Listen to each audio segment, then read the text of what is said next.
people don't fail, systems fail. So when we have a problem, go, great, thanks for showing me the problem. Thanks for having the confidence to come in and say we have a problem and know you're not going to get for it.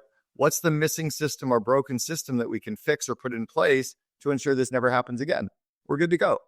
Right. And sometimes it could be a hiring system. You could all go all the way back first principles. And yeah, maybe we hired the wrong person because they just didn't follow the systems that were clearly documented and amazing. I've got a lot to talk to you about, Cameron. You're an expert in leadership development, corporate training, management consulting, based in Vancouver, Canada, founder of the COO Alliance, keynote speaker, investor, and you've done too much to even mention, but Double, Vivid Vision are some of the books you've written.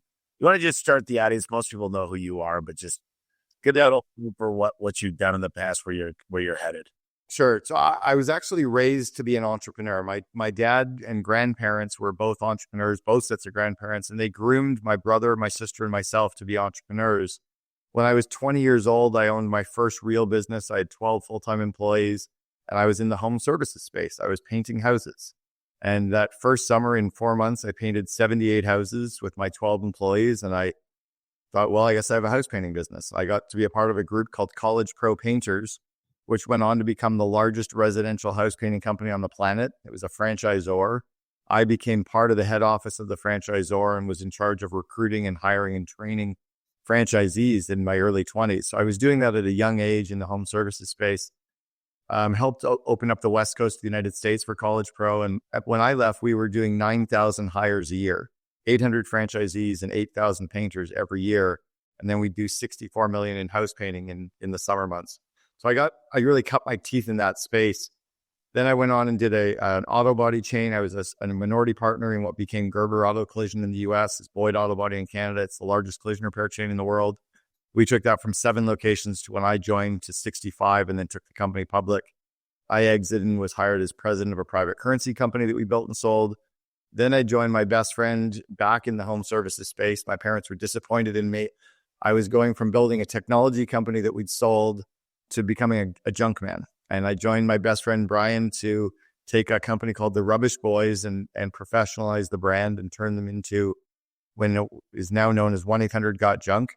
We went from 2 million to 106 million in revenue in 6 years, 3,000 employees system-wide, 330 cities. It's now a $750 million top line revenue company. But I left there 17 years ago. So I'd done those things before I turned 45. And now for the last 17 or 42, the last 17 years, I've been traveling all over the world and coaching CEOs of companies in 28 countries. So that's kind of like my data points. What do you focus on, CEOs or COOs? A little bit of both. I started with the CEO, and what we identified was the CEO needs to know what has to happen. The COO has to know how to make it happen. It's almost like if you're building a home, the homeowner has to know what we want to build. The general contractor has to know how to build it. And I think for the longest time, I was teaching the wrong people. I was teaching the CEO how to grow their company, and often they would get it, but then they needed me to teach somebody else, or they were frustrated with the implementation of the execution. Gino Wickman came out with that idea of the visionary and integrator, and it really illustrated or kind of highlighted the point that entrepreneurs have to know what has to happen, and then the second in command and their leadership team have to be able to execute. So I started working closer with the COO. You and I are both friends with Joe Polish from the Genius Network. I was a member of that for 8 years, and I was sitting at one of his events one day, and it dawned on me that there was really no connection network for second in commands. There was lots of groups for entrepreneurs, Vistage and EO and franchisors and all kinds of places for entrepreneurs to share with each other. And then there were groups for finance people and marketers and everybody else, but there was no network for that second in command. So we started the COO Alliance, and we now have a global network of COOs from 17 countries that share resources and connections and competence with each other. Yeah, that's a big deal. I mean, I think the COO is a massive undertaking. I think most home service businesses are missing the financial side as well, the CFO. Yep. Well, and let's even not call it the CFO and COO. Let's call it the head of finance and the head of operations, because maybe it's a director of finance and a director of operations you need, or maybe it's a director of operations and a VP of finance. I think people often put a title on something too early instead of identifying what do you need to get done? What are you willing to pay for that stuff to get done? And then what other kind of value do you want from the person who's doing that work? Do you want strategic insight? Do you want P&L responsibility? Do you want somebody with so much autonomy that they already know what to do? Or do you want to delegate to them and have them doing it? And based on those things, you can kind of put a title on it. Yeah, right now, I had a conversation with Luke, who knows my COO, Wow. and I took it to my house. And he came to my house, and I said, "Here's my plan. This is the vision. This is the next 18 months, and you're the bottleneck." I said, "You've got 12 direct reports. You're micromanaging them. So what that means to me is you're the smartest one in the room for most of them. And I never put you on a hiring freeze. You don't have an assistant." I said, "So we've got to make a decision here of the next best move." And, Luke is very, very good at creating revenue. And I would say he's great at everything I put him in. He's one of the smartest guys I know. He can do anything. But team building is tough when you're on a rocket ship. And when you're doing work. Yeah, well, look, if you're the smartest guy in the room most of the time, I've really prided myself on not trying to be that guy. Well, yeah. So look, the beauty is you identified an opportunity to grow someone. And regardless of how high skilled or confident any of our direct reports are, there's always a chance to give them more and delegate and grow them more, right? I was sitting with the CEO of Sprint, who I was coaching for 18 months, Marcelo Correa, and his second command, Jamie Jones, sitting in Marcelo's office, the 82nd largest company in the United States. And he was asking me about people stuff, issues in the people side of the business. You get like when CEOs of Sprint are still struggling with people issues, well, of course, a COO of a mid-size, couple $100 million company is going to be struggling with areas too, right? So our job is to always grow people. The COO's job is to grow people too. And I always try to let them know that their to-do list does not have their name on it. It's stuff that needs to get done. And their job is to delegate everything on their list to other people and spend their time growing those people's skills and confidence and connections. But anytime a COO or a leader is physically doing work, whether it's replying to emails, prepping for a meeting, doing physical phone calls, any work that we're doing is delaying us from growing our team. And the mental block we often get stuck in is, well, I don't have anybody to delegate it to. No, you just don't have the skills around delegation yet. You probably don't have good coaching skills. You're probably not skilled up on situational leadership. You're probably not great at running one-on-one meetings. But if we could give you the competence in those and the confidence to delegate more and grow people, you would. Entrepreneurs tend to be better at that. They already know that they suck at something. It's their company, so they can write the rules. As long as they have the cash to cover it, they make that decision. COOs often get blocked in that space, and it's our job as the CEO to help them unblock, right? To help free them up to do that stuff and let them know that the more you delegate and the more you grow people, the more indispensable you're becoming. It's not like you're going to be out of a job. We'll find more to delegate to you. We'll buy 3 more companies. Oh, yeah. I mean, nobody, trust me, find more. I mean, it's so funny because you're like a magnet for more with your growth you're going through. It's amazing. I always tell people, you might outwork me. It's probably not true. I'll out-delegate you. I mean, you also, I think, are going to outlearn your team, which is an opportunity as well. As how do we get your team, right? And this is true for anybody listening. The leader can't be the only one learning, right? When we built 1-800-GOT-JUNK, I made sure that everyone on our leadership team had a formal mentor. And I made sure everyone on our leadership team was a part of an industry or a group growing their skills. I joined Strategic Coach in 2002. 23 years ago, I got into Strategic Coach for my first 3 years with them. And I had the second in command at Starbucks mentoring me on a monthly basis and quarterly in person. So when you can get that kind of a focus around leadership, not because someone's broken, but because we're going to continue to grow and we need to keep getting better. Like every year, this company is the biggest thing we've ever built. And if we double next year, your skills have got to be double. So it's like the high performance athletes. But what happens in so many entrepreneurial companies is the entrepreneur learns, the entrepreneur reads books, the entrepreneur listens to podcasts, the entrepreneur is a coach, and they forget about growing all their people. I agree with that. I was sitting with Ken Goodrich, the CEO of Gettle, and he sat in our boardroom with me several years ago, and he looks at me and he goes, "Tommy, how many books you reading a week now? I go, typically 2. He goes, how many podcasts do you do? I'm like, typically 3 to 4 a week. He goes, how many events do you go to? I'm like, typically 20 a year. He goes, you call me up at midnight with ideas. He goes, you are dedicating, you're sleeping and working at least 50 to 60 hours, and you're putting another 30 a week into yourself. How many coaches do you have? I said at the time I had 5. He goes, my best advice is see all these guys in this room. If they don't step up to at least give themselves 15 hours a week, unfortunately, you're going to be growing too fast and you're going to have to fire them. Or you could invest in them, or they could choose to invest in themselves. And he said, he called me up later that day and said, was I a little harsh? And I was like, kinda. But he was right, because I'd go do all these things on the road and I'd learn, and I'd go do shop tours and I'd ask questions and I'd read books and I'd get to know the author, and I'd go behind the stage, and I got more access over time. And once I started bringing them with me and giving them access, and they were like, now I see what you're excited about. Right. And they start learning and they start growing. And I started way too late. And that's, we had to reconfigure the org chart. You noticed something and he gave you a heads up on something, and it's that any mid-size or senior manager can only go through 2 doubles in the organization before the organization has outgrown their skills. So if you're a $5 million company and you go to 10, that head of whatever can still be the head of whatever. When you get to 20, they can still be the head of whatever. When you get to 40, it's 8 times bigger than when they started. They're probably out of a job unless they can continue to grow their skills and their confidence and their connections. But as leadership team members, we're often in the mid-sized companies, we don't have that kind of track towards it, or the culture internally feels like, oh, if I'm getting coached, I'm broken. No, every best athlete in the world has got a coach. Like, they're still getting coached, because like everyone at the Olympics today has got a coach. Why do we have such a negative mentality around growth, right? And I think you also dovetailed into one other really key point, which was hire people that are already self-driven learners, right? It's too hard to take somebody who doesn't like to learn and make them learn.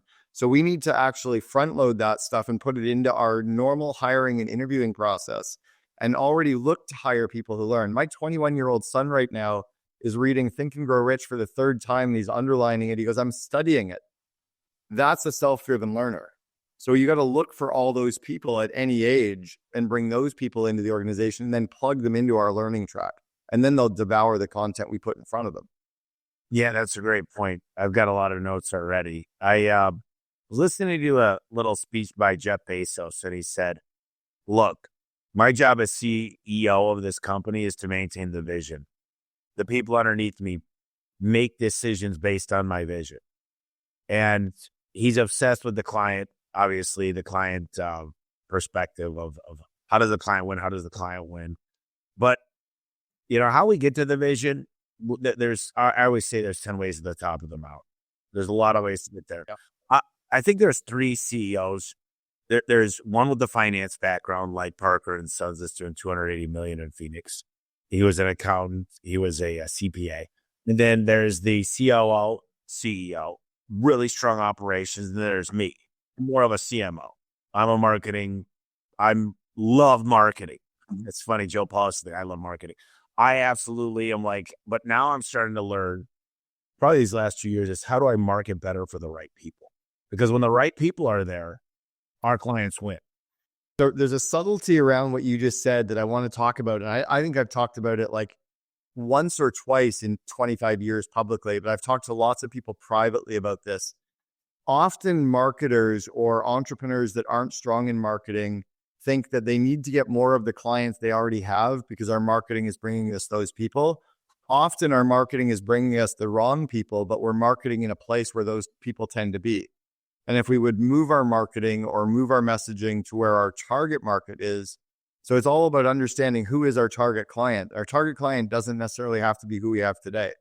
One of my big frustration points with Sprint was they kept saying that every year we kept getting lower and lower demographic people coming into our locations. And every year we kept getting all these people that are getting denied for loans. I'm like, it's because you're advertising on television.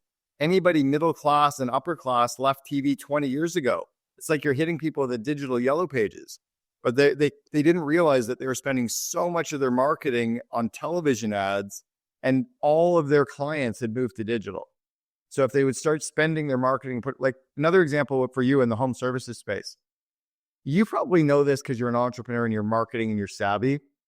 But if you're I don't know, like a landscaping company or a house painting company or, even a roofing company, who's making the decision? The housewife or the homeowner, the husband? The wife.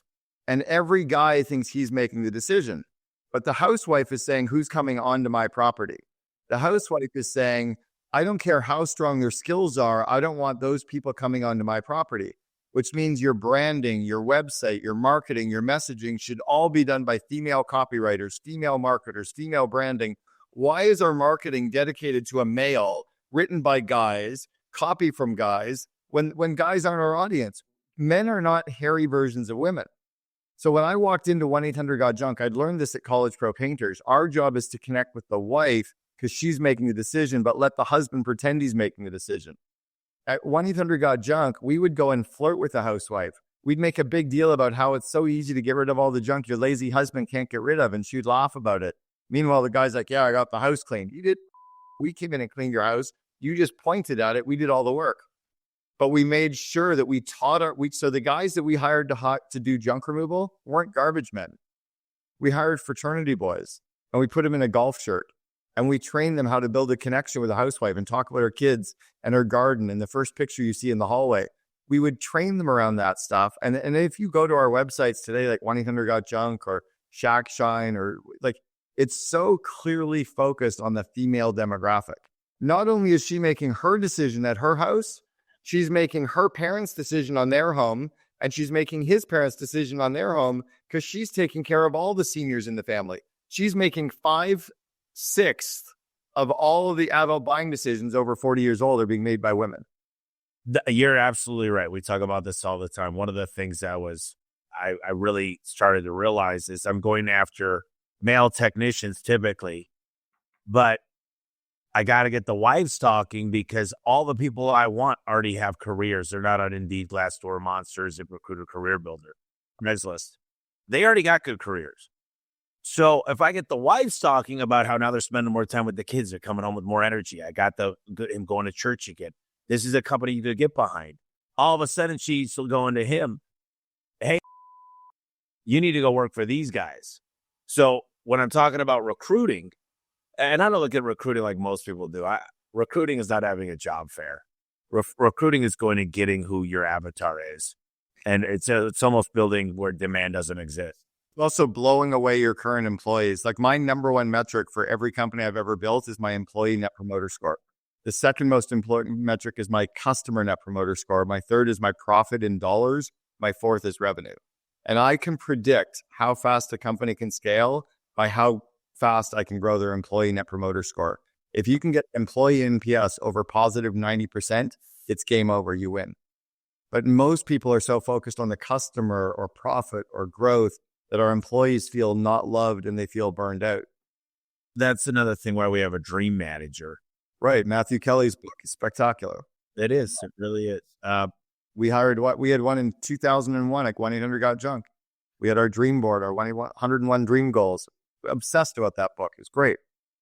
I'm obsessed with it today, and I'm just adding a bunch of technology. Like everybody should have a vision board in the company. Everybody should understand Dave Ramsey's simple rules. We brought John Assaraf, who popularized the vision board, up to our office in Vancouver to make him meet with our employees. You get it. Well, yeah. Well, listen, I think no matter how much I do, I still feel like I got so much room to grow. Like I never feel arrived. I never feel like I'm the smartest guy in the room. I tell this story all the time, but years and years ago, I took 90 minutes to talk to a small garage door company that just needed help. Talked to this guy, told him everything I knew, told him what companies to go to, how to get his call center dialed in.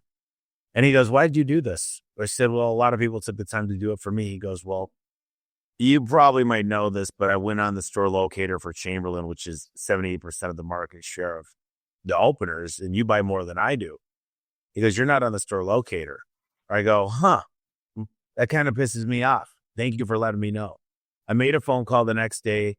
They got me on the top of the store locator, 35 extra calls per day back then. Right. Because I took the time and I helped people. Without an ask. Yeah, without any thing in return. And, Steve Bigler said, you're going to have anything you want in life if you have enough people get what they want. This was our friend John Ruhlin, man.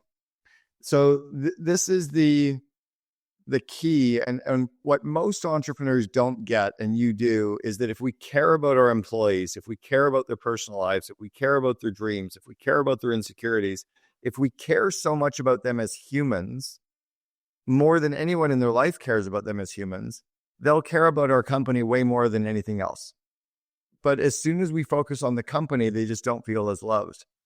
The second part of that is an entrepreneur like you who drives. There's only two of you. You either drive and you burn everybody out, or you drive and you say thank you and you praise people and you celebrate the wins and you celebrate the core values and you celebrate projects getting completed. And that's the key, is to always be grateful and celebrate and thanks and do shout outs, very similar to what we do with our spouse. You can't get through one fight with your spouse unless you've got months of I love yous and praise and thank you and cuddle time. And it's all the little things that add up that allow us to get through that next big fight. With our employees, the fight is another goal, another project, fix this, move that, go faster. But if we build off of thank you and great job, and you did an awesome job living this and celebrating the wins in front of everybody, if entrepreneurs would spend more time on that, they'd win. Yeah. And it's overwhelming because I feel like some of the people that were really close to me miss the dinners and they miss that time.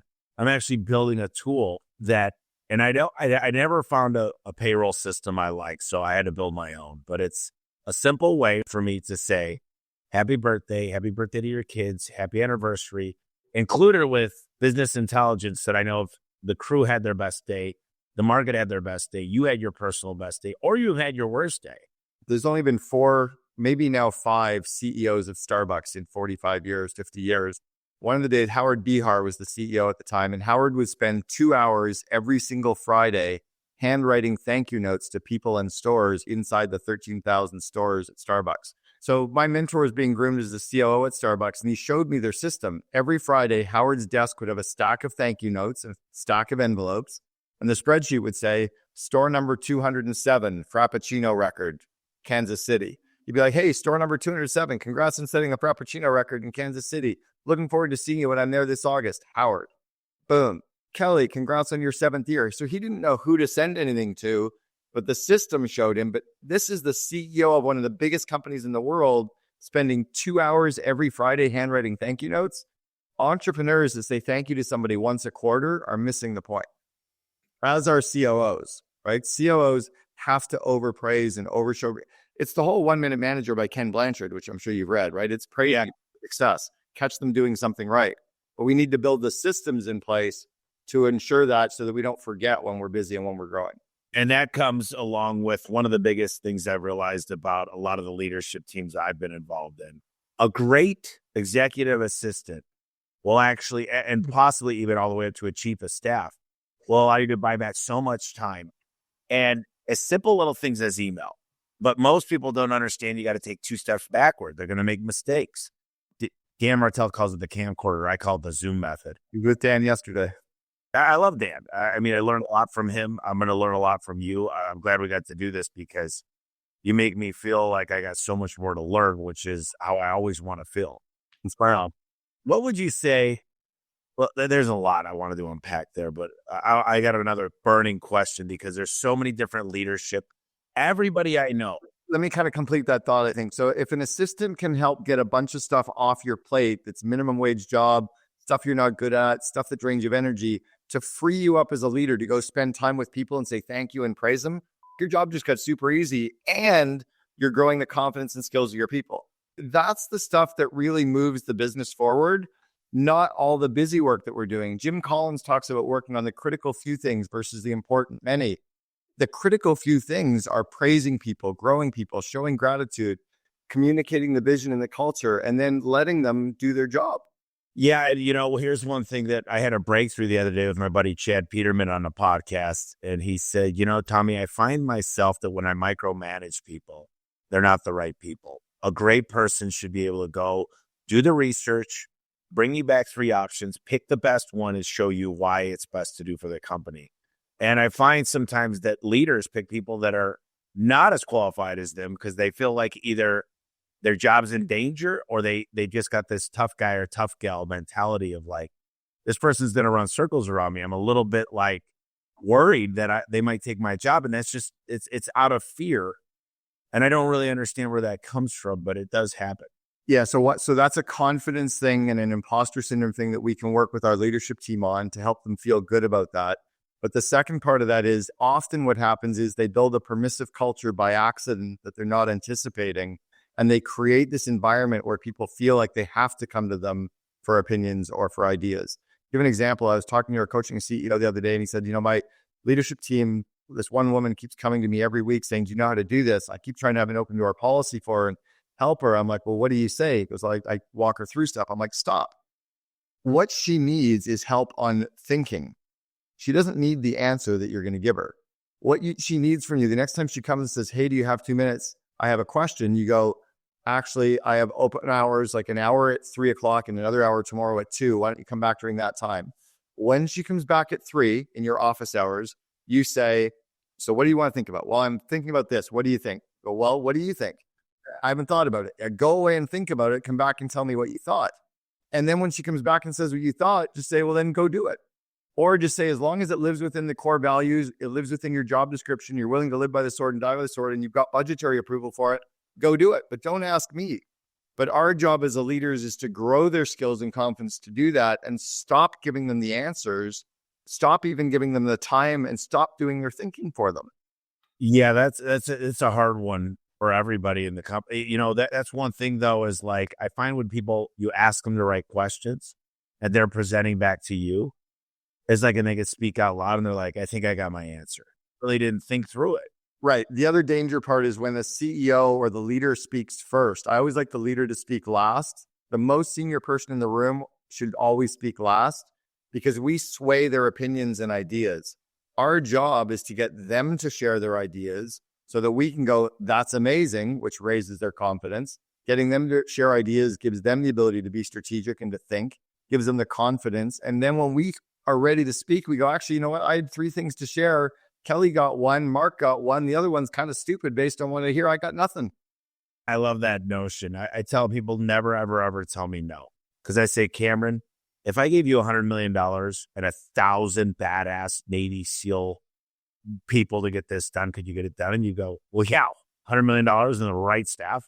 So what was Empire State Building in 420 days? Like, so that's the deal is like, I don't really want to say it can't be done because I just had this conversation with my VP of marketing. I said, tell me everything you could hit in the next 90 days. These are a lot of projects, but I need you to tell me when you're going to hit the finish line. And on my steps of delegation, here's why it needs to get done. Here's when it needs to get done. Here's the checkup days.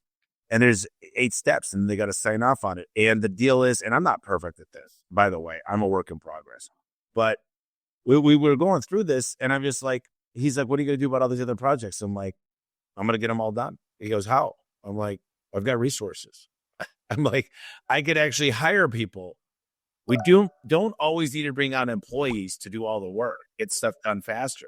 By the way, every early stage manager or mid-level manager, like new managers or, director level, their solution to every problem tends to be hire more people. So Parkinson's law says that work expands to fill the space that we give it. No budget, they'll spend more. And if you're the ability to hire people, they won't think critically or think differently or say no. So the key is to train managers on how to say no, or how to say not now, or how to optimize the work, or how to automate the work. But the budget is no for hiring. And if you're going to hire somebody for like 80 grand a year or 100 grand a year, no one, you for sure, would never go and spend 80 grand on a marketing decision with a 1-minute decision. Why would anybody allow us to make an $80,000 hiring decision with a 1-minute decision?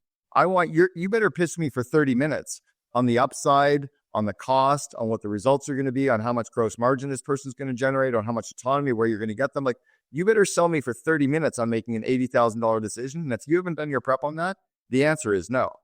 Most managers won't even try to pitch me on hiring somebody until they absolutely need it and they can prove the case.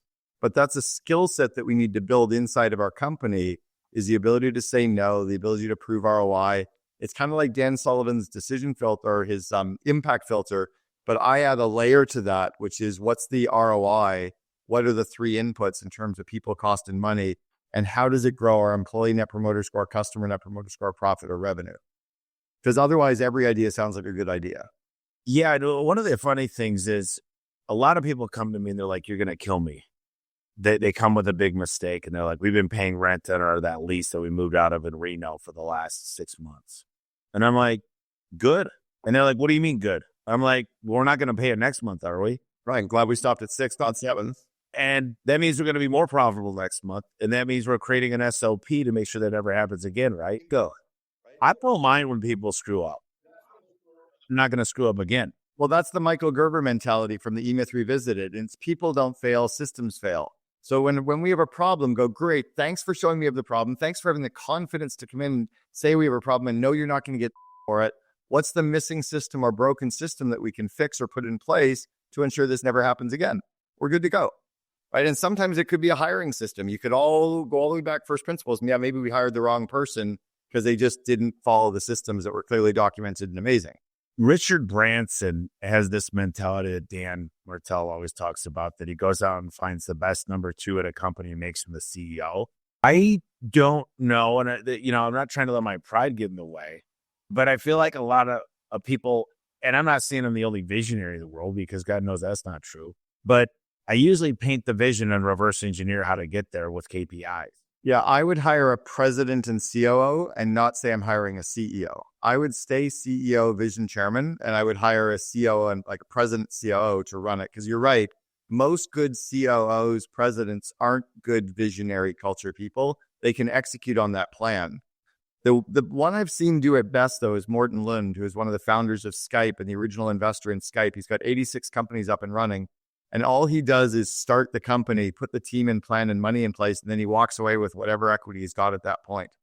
But he's literally kind of walking away from the business completely. I think if you care about it at all, I would hire a president COO versus appointing a CEO. Because as soon as you appoint CEO, you really got to stay as chairman and board role and stay out of the day-to-day, stay out of the vision. You can't get involved.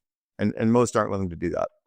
Yeah, that's interesting because my plan was always go through the next turn and then find the next, move to a chairman or a co-CEO, but maintain the vision. The vision is to become a $15 billion company by getting to $500 million of EBITDA, getting a 30x with an IPO. And if you can get that vision into a vivid vision, like a 4 or 5 page description of your company where you really describe what the whole company looks like, acts like, and feels like, then the CEO can go and execute on that for 3 years. But if you give them that full framework, that vivid vision framework, which is where most companies miss, when you get that locked and loaded 5-page description of every single aspect of your company 3 years in the future, any great president CEO can execute against that vision. And that allows you to go off and maybe think strategy, maybe just do industry stuff, and maybe just focus on the next parts of growing other parts of the empire portfolio. I don't think a guy like me, there's a lot of people that are like, I made it. They think they're at the top of the mountain. Gino Wickman sold a big part of EOS. And sitting there in his 50s, he said, I was crushed. I just sold my baby. You would think I got this pot of gold. Of course, you're giving up cash flow now, but I think both are important. And he said, that's why he wrote the book Shine recently. Right. Is you look at that and you go, there's a lot of people that sell a business and they say, man, I got the money. And they go spend a couple of weeks in Hawaii or Mexico. And then they're like, now what? I lost my almost like meaning. Well, it is very similar to Man's Search for Meaning. Viktor Frankl, here's the problem. And it's a very North American, even more American problem than even North American, because North America includes all of Central America and Canada. And this is so not true of Central America, so not true of Mexico, much less true in Canada, but truer. Too many North American entrepreneurs don't have any hobbies and connection with their spouse and activities with their kids and bucket lists, and they've lost sight of all the stuff that matters. I got news for everybody. None of this matters. Like, we just lost a good friend of ours, John Rulin, 54 hours ago. And he's got 4 young girls under 15 years old and a wife, and he's got hobbies and passions and friends. John was building a great company, but it wasn't his reason for being. I don't know what Gino's hobbies were. I know Gina's obsession was EOS, and I'm not speaking to exactly what it was, but I can tell you for sure in the last 3 years, my wife and I have been to 54 countries. We sold our home in Scottsdale in Arcadia, sold our home in Canada, sold our cars, sold all of our furniture. We've been chasing down bucket list after bucket list. And so when I ever sold a company, I'm fine because I got 75 other hobbies I want to be spending time with. And I think more entrepreneurs need to remember that they need to have a better rounded life. That the whole like, this is my hobby. Well, then I don't want to hear about your hobby. Nobody wants to hear a lawyer talk about being a lawyer, or a dentist talk about being a dentist, or an accountant talk about being an accountant. So even if they love their industry, that's not your hobby. And I think entrepreneurs need to remember to reconnect with our hobbies, find new hobbies, do our own dream manager for ourselves, create our own bucket list, share your bucket list. And then you can build your company, sell your company, and you've got 75 other things that you're going to fill your time with. Because at the end of the day, we're going to all end up as kebabs. We're just going to end up dead as meat on a stick. Well, my mom said, when's enough? And I met with Gary Vaynerchuk, and I said, Gary, the weird thing about me is probably when a professional football player gets in a room and talks to his buddies about that tackle and that coach and that scrimmage, I talk about business. I mean, literally, that's probably the highlight. Like I was talking to Damon John, and I was like, but again, you're giving North American examples. You're giving American examples. I've spent 54 countries over 3 years spending time with billionaires in other countries. I sat with Richard Branson's son for 2.5 days, sitting on a boat, just us, sitting with his wife, chatting about kids. Sam Branson never spoke about business at all. I'm sitting with the guys that build the Six Senses resorts in Europe. They don't talk about business. They talk about their hobbies. They're so much more rounded and stuff. And when they're focused, they focus on work. So yeah, there's definitely examples of people out there that are business. But I tell you, it's an American issue much more than a global issue. And there's 192 countries out there. I'm sure you do have other hobbies. And again, I'm obsessed with business too. I listen to business podcasts all the time. When I'm in the gym, when I'm going for walks, I'm hiking, I'm listening to My First Million or the All In Summit. I'm always learning. But I'm also taking courses around sexuality, around polarity, around spirituality, around self-growth, on psychedelics. Like I'm like Joe Polish. I love all these other interests, and I want to grow great companies. And I think we'll build better companies if we have hobbies and other interests, because then we can get our employees to have hobbies and other interests. We can have this better, well-rounded culture of people that have hobbies and interests, and we can still drive hard on goals. But to think that this is like the only people that this is the most important thing for is the entrepreneur. It's not the other thousands or hundreds or dozens of employees that work for us. It never will be. No, you're absolutely right. And I think there's certain times where you just listen and you go, you got to rethink things. I think there's a lot of people listening right now going, I always, Cameron, one of the questions I typically ask on stage, I said, everybody raise their hand that plans on selling in the next 3 years. And there's a few hands in an audience of 1,000. I say, what about 5 years? And there's a few more hands that go up, maybe a couple dozen. And I go, why? You guys got a 20-year plan?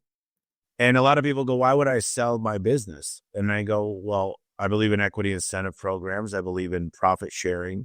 I believe in profit units, depending on the structure of the company. ESOPs could work out for certain people, but it doesn't make any money until the company trades. And I believe in taking chips off the table.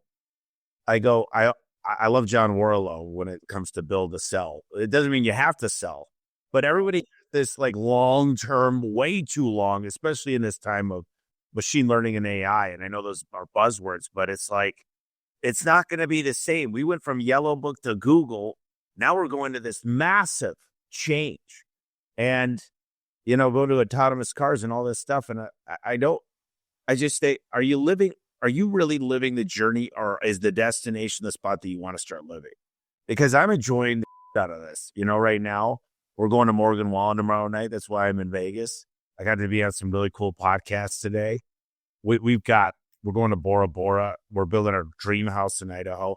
And the funny thing is I want to share this with the people I work with because I look at them as coworkers, not employees. But I don't know. I guess I know how to. I don't have kids yet. We don't have kids. And I'm used to burning the candle, but I also get up at 5 a.m. By the way, I've never been a morning guy till the last year. And kids, yeah, I co-authored The Miracle Morning for Entrepreneurs, and I wrote in that book with Hal Elrod that I've never been a morning person, so I feel like a fraud co-authoring The Miracle Morning for Entrepreneurs with him. There's something pretty cool about being able to build a great company and have hobbies, and I think if we can do that, we'll build better teams and better people and better culture. I think we can get both, I guess is where I'm going. We can still love our business and be obsessed with business and want to talk about it, but there's a whole more rounded side of how we're going to impact our people and our teams if we do it, like the Dream Manager talks about, right? Yeah. I wanted to ask you a question about ADHD because I'm writing a book about it right now. And I personally think people are misdiagnosed.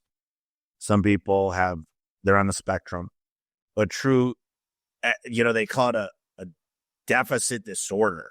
Yeah, it's a superpower for entrepreneurs. I'm clinically diagnosed as 17 of the 18, and clinically because I needed to be diagnosed. I was also 11 for 11 on bipolar disorder, and then I have a dyslexia issue called dyscalculia, where I flip all my numbers around. And I was given an award by the International Dyslexia Association as an executive, a leader who has severe learning disabilities. I even talking about it, I struggle with it all again. And they gave it to one person a year. Bruce Jenner got it 1 year. Barbara Corcoran got it 1 year. I got it in 2017. So I've overcome these disabilities and disorders. And one of the ways I overcame them was realizing they're a superpower. They're not a disorder. My ADD as an entrepreneur would prevent me from being a good lawyer or engineer or a doctor or a teacher, but I didn't want to do that. As an entrepreneur, I see what's happening with the market, the economy, the time, my customers, the website, the data points, stuff jumps off the spreadsheet, and it's overwhelming because it's everywhere that I need to delegate it and pass it to other people. But I don't want to not see all that stuff. The key is, how can I organize the stuff? How can I say no to the non-critical stuff? How can I say no to the busy work that I notice all the time, right? So it's learning systems, but it's also don't medicate yourself to get rid of your superpowers. Yeah, and you'd be surprised. You give a guy with ADHD or a woman with ADHD, you get them good, clean, help. And this is where an EA comes in, and they get you organized. They get your time management under control. I think it is a superpower. And you just get them proper sleep and exercise, and they'll actually have a much calmer brain during the day too. Like just actually getting 8 hours of sleep between 10 o'clock at night and 8 in the morning, like 9 hours in bed, 8 hours of proper sleep, and actually getting some exercise, like not even going to the gym and cranking but like walk, speed rate. Those two little things will actually massively counter the bad or negative sides of ADD or ADHD.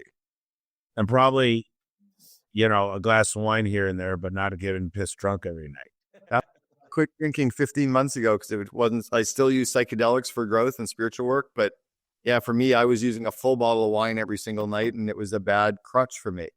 Now my good crutch, I can't, like when you and I are done this call, you can see my calendar. I go to the gym. I'm like excited to get out the door and go do a workout because it decompresses me on a busy day.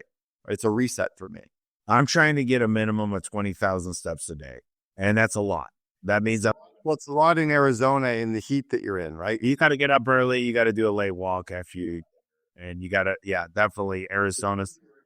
It's easier in Europe because we walk everywhere without cars now. So we just like get up and walk all the time.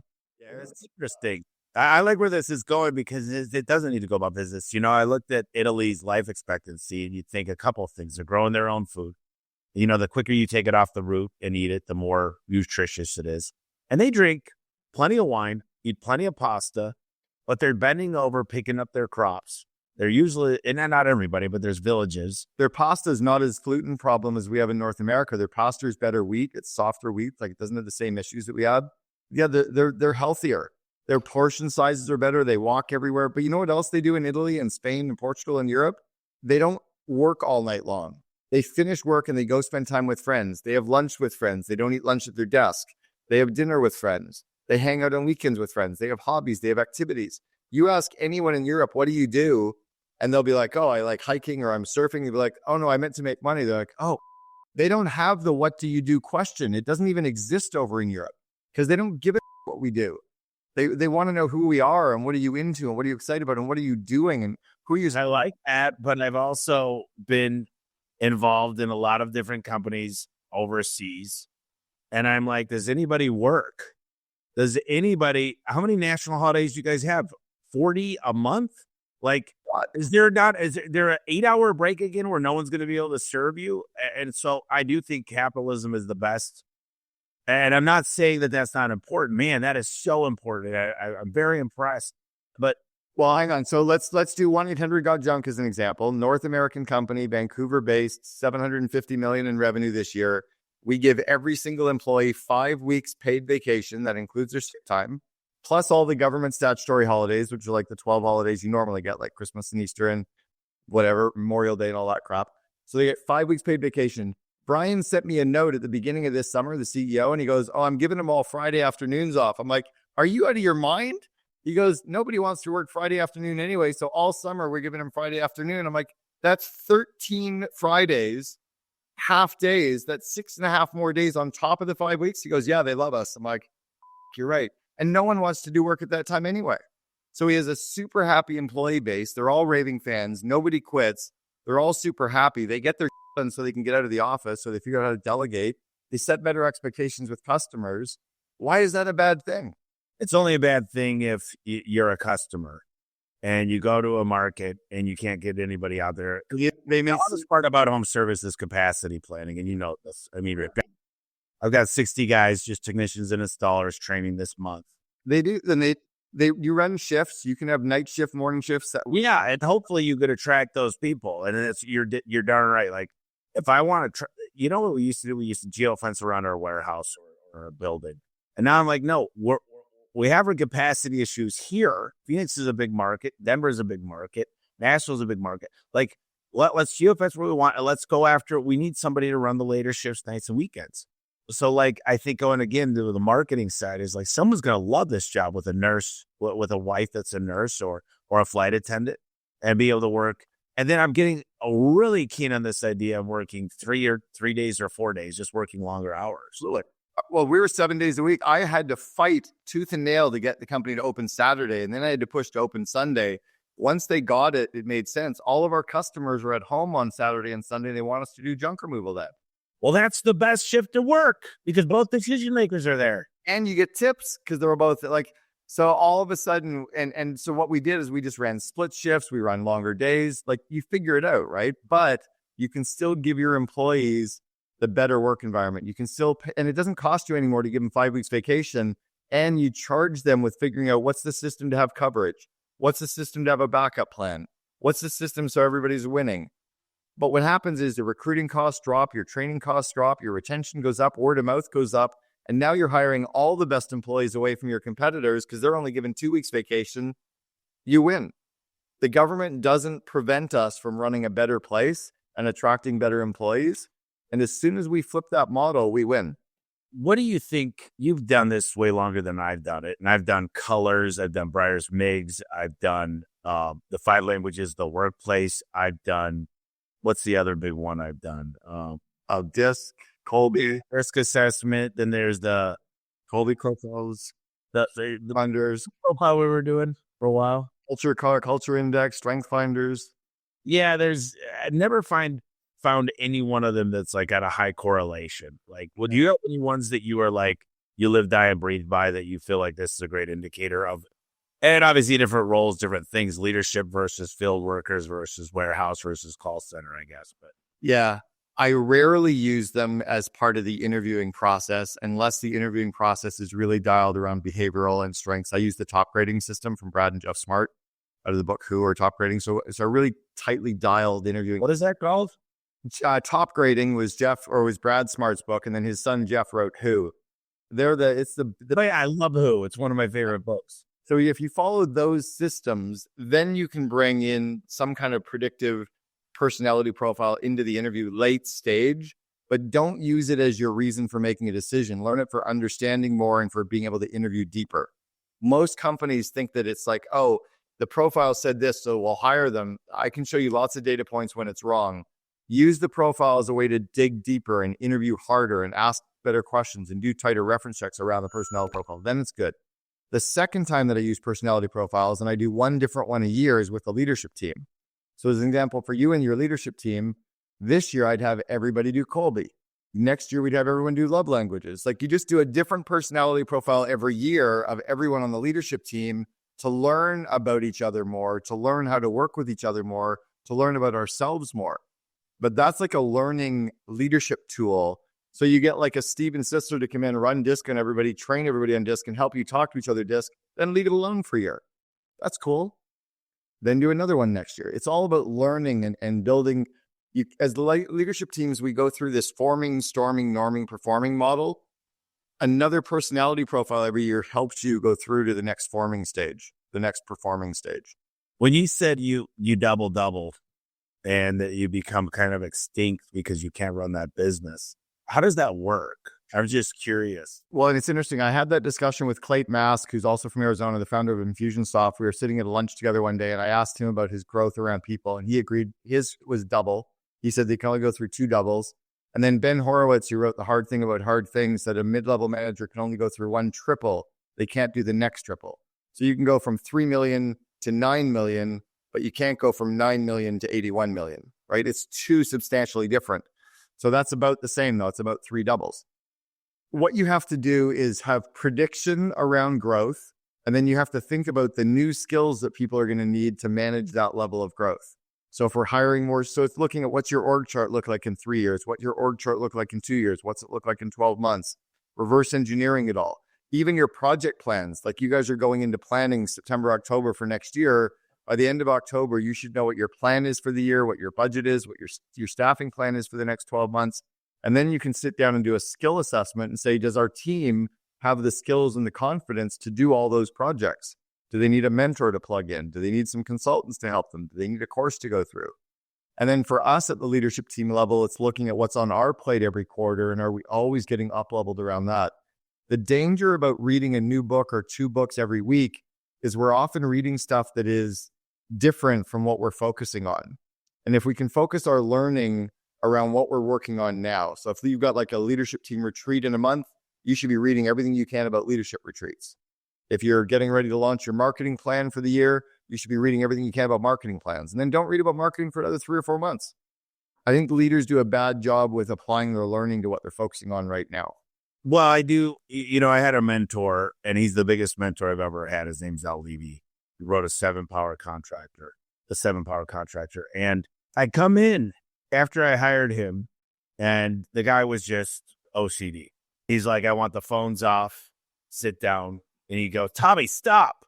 And listen, he's still around. I'm still very, very close with him. And I still confide in him a lot. But one day he told me, and I reminded him of this story. He said, can I talk to you for a minute? And I said, sure, Al. He comes in my office, and I said, what's up? He said, I'm not sure if I want to work with you anymore. And I said, why not? What did I do wrong? He said, well, you're learning too fast. He said, you're reading 20 books all the time. And you're bringing in pages and ideas, and you're great ideas, but you haven't even learned what I've taught you yet. So I'm going to have to tell you to stop learning. I hate to say this, but until you get these fundamentals down, we finish your manuals, your SOPs, we get these checklists dialed in, and you're living, breathing these every day. He goes, no more new ideas. And I find there's information overload. Everybody's got their own opinion and ideas. There's obviously the tried and true ones, like, for example, setting goals and writing those down and reverse engineering them. But I found myself in this position where I said, sure, Al, you're right, because I do get a lot of ideas. And he goes, well, listen, put them on the idea board. We got a top 100, top 30, top. Don't action them right away. Yeah. And he said, I just really appreciate it if you focused on what I'm going to teach you. And I did. And it changed everything. But I know there's other mentors out there, man, that I'm glad he was the right one, because he could have sent me back a decade if it was the wrong stuff. Yeah, there's something that's really good about what he's talking about, and it's that there's so much, just as you mentioned, there's so much distraction and so much stuff coming at us. Even if it's not noise, let's say it's all really good quality stuff coming at us, it's not necessarily relevant to the critical few things we need to be working on right now. And it's almost like if we were building a home. If you're building your dream home and you keep coming in talking to the contractor about putting in the cabinets and putting in the beautiful Wolf stove and where he's like, dude, we're pouring the foundation. You're like, yeah, I don't want to talk about the counters. Like, no, we're just putting up the framing. Yeah, I want to talk about the counters. Like, we haven't even put in the electrical and the plumbing yet. So there's a whole order of operations around what we need to focus on to build great companies, whether you're small, medium size, or even enterprise level. And if you don't focus on those critical few things, the rest becomes noise and a distraction and frustration to our team. He was smart in giving you a system to keep all of your ideas. What drives most entrepreneurs crazy is, no, don't tell me your idea. They have to, because their hard drive's full. Their brain's like a hard drive. There's no space to keep all those ideas. So we have to go, I love your idea. Let me put it here. Or even before I put it here, let me ask you 5 or 6 questions so I understand your idea even more. And I love your idea. After those 5 questions, I'll put it here and we'll revisit it in a quarter. But it's, I get it, I like it, it's safe, and I even understand it more because you let me ask you 5 questions. For every entrepreneur, that system would be game changing. And then every quarter, go back and look at all the ideas and decide which ones to green light, which ones to continue on yellow, and which ones to red light, going, yeah, it was a good idea last quarter. Now we can kill it. Well, that's what's interesting is if people knew how to communicate with me, they would say, great idea. Tell me more. It's on the docket. Would you agree that this is more important? And what I would say is, let's really analyze this and let's see what the impact this would have. But what I would say is most of my ideas evolve around marketing. Typically, it's not going to say, how do we get an extra 2 points in the call center? Although that's a very KPI driven person. But, you're so right that people, if they just would listen to entrepreneurs, acknowledge that and not roll their eyes, and say, but have a case for it and say, we've talked about this. It's making it on the list. We've got a Trello board or a Monday board or a Asana board or whatever you like to communicate on. It just work through that. And I think the entrepreneurs that are mostly listening to this show, you're going to need to learn how you need to be communicated with and at least put that on paper and then tell people and just know you were heard and know they were listened to. And sometimes it's a text, sometimes it's an email. It could be anything, but if you're not even instructing people how you want to be heard, then you got to look in the mirror. Right. Do the instruction manual to yourself, right? Like, can you imagine if Tommy Mello had the operating manual of Tommy Mello and if Luke had the operating manual of Luke? By the way, instead of just the impact of that project, I'm going to challenge you to take that to the next level because it's really easy to show what the impact will be. But I want to know is, how will that impact increase our employee net promoter score? How will it make my customer net promoter score go up? How will it increase my gross margin or my profitability? And how will it grow revenue? So I want to know on those 4 things. And I want to know, what are the 3 inputs we have? How much people, how much time, like days or weeks or months is going to take to do, and how much money are we going to have to put into it? And what's the ROI? Because it's easy for me to show you the impact, but if I don't show you that it's going to cost 71 days of people's time, you're like, you know what? Forget about that impact. Let's go over this one that might make us less money, but we can knock it out in 5 minutes. And so often we get distracted by how big the impact will be without going after the low-hanging fruit stuff. I had a franchisee at 1-800-GOT-JUNK that always wanted the next big marketing idea. And I said, until you park your trucks in high visibility areas, I'm not telling you the next marketing idea. Because the easiest way for you to do it is focus on the basic critical few things versus continuing me showing you the next impact or the next cool idea when you're not doing the stuff that, so challenge your team to show you impact, but also the ROI and the inputs required to get to that ROI, and it'll help you make better decisions on what to do when. This is brilliant. I know we got to get going here. I got a couple quick more questions. So let me ask you real quick. Why is it private equity is such a big deal? I mean, these roll-ups, and I'm watching them get crushed all over the place. They suck out the culture. And I was just at an LP meeting in Manhattan about 4 months ago, and there was 5 guys talking at the Cortec limited partner meeting, 140 investors, 5 of the top PE companies, and the way they're thinking now. And they said, if it's not truly integrated, and we learned that lesson over the 5 years, we're going to really buy it at a much lower deal. And then they said, if the founder is not there anymore, it's not worth as much. That's something about in-home service, at least from what I've seen, from what I've listened to, is that everyone talks about founder-based companies, that the founder's still involved. Here's the key. The only way, and this, you mentioned it earlier, build to sell. You have to build a company that is so operationally excellent, that is devoid of the entrepreneur's brand, that actually can build so that it's like, who the hell is the owner? Like, we don't really need the owner. The team runs everything. The team makes decisions. The team runs SOPs. The problem is that most founder-run companies are built off of the cult, the kind of cult of leadership, the person's name, they're on the billboards, they're on the whatever, but they haven't built the best company. The best company is going to sell not just based on the P&L and the book value, but also on the Rembrandts in the attic, right? All the other strategic things that add incremental value. As an example, if you and I were walking through Paradise Valley and we both saw a home and you said, I'll pay $5 million for that home. And I walk in and there's 3 other offers on the table for $5 million. And I come in and I say, I'm going to offer 7. You're like, Cameron's an idiot. Why would he offer 7? It's clearly only worth 5 million. Because I'm not looking at the comps. I went up into the attic and saw 2 Rembrandt paintings that are each worth $2 million. So I got a $5 million house and $4 million in paintings. I'm taking the home with all the assets for $7 million. I make 2. Most people are trying to sell their company based on the P&L. I'm trying to sell it based on the leadership team, based on the press that we're getting, based on our SEO, based on the systems and processes that are documented, based on the fact that I don't come to meetings. I took 11 weeks off for the last 3 years in a row and empowered a team and grew a team. But yeah, if I'm there every day and I'm in the media and I'm in the marketing and I'm in the messaging and I'm the rainmaker and I'm making all the decisions, of course you need the founder. Jack Welch, he's very controversial where he'd get rid of 10% of a whole. What do you think about Jack Welch as the leader? So I talked to Jeff Immelt, who is his successor. We were in a green room one time at a speaking event. It's like 12 years ago.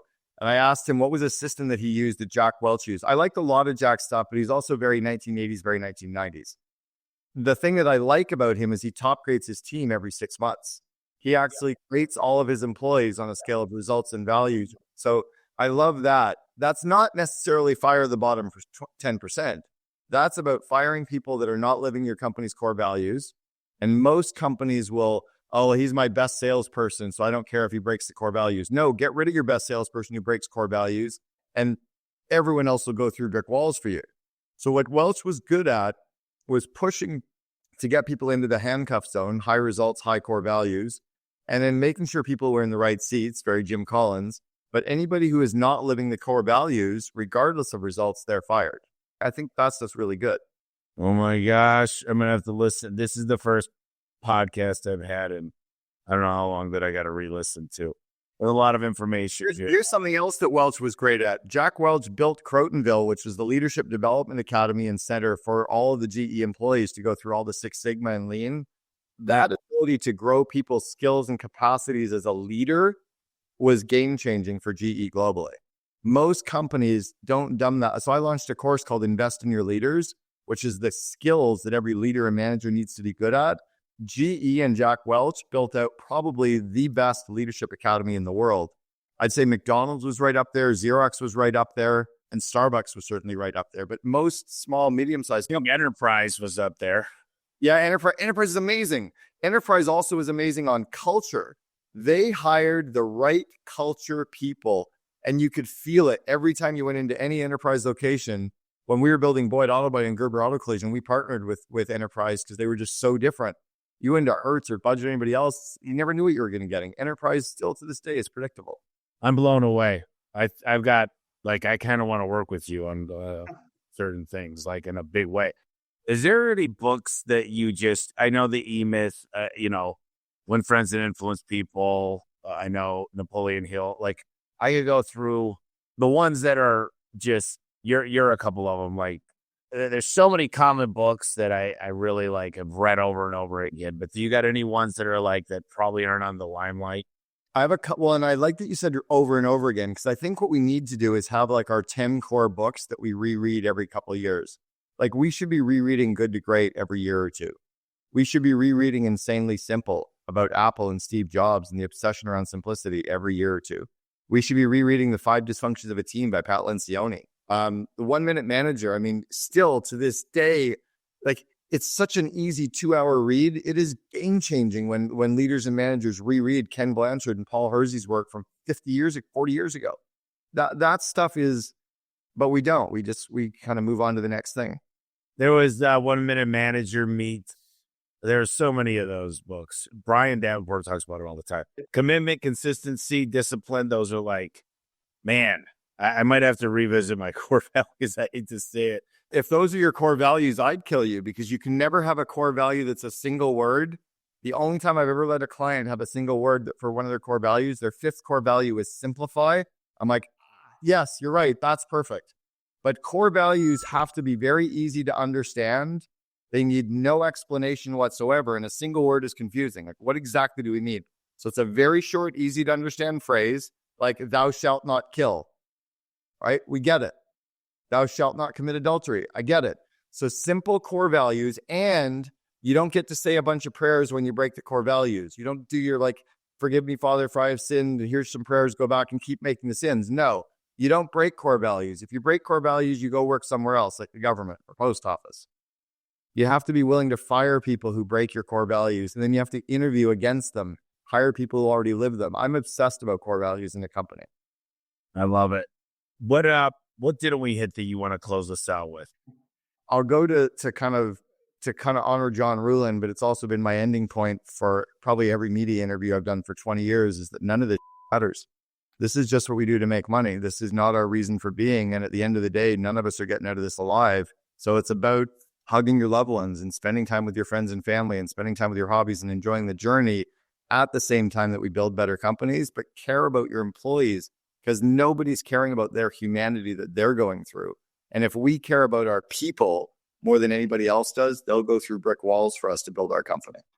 Being in this business right now, like it's got huge potential, huge, like life-changing, transformative potential for everybody involved. And I was looking at the opportunity thinking like, there is no way I'm going to squander this. Like I am not screwing this up. This is huge. And if I can't show up, in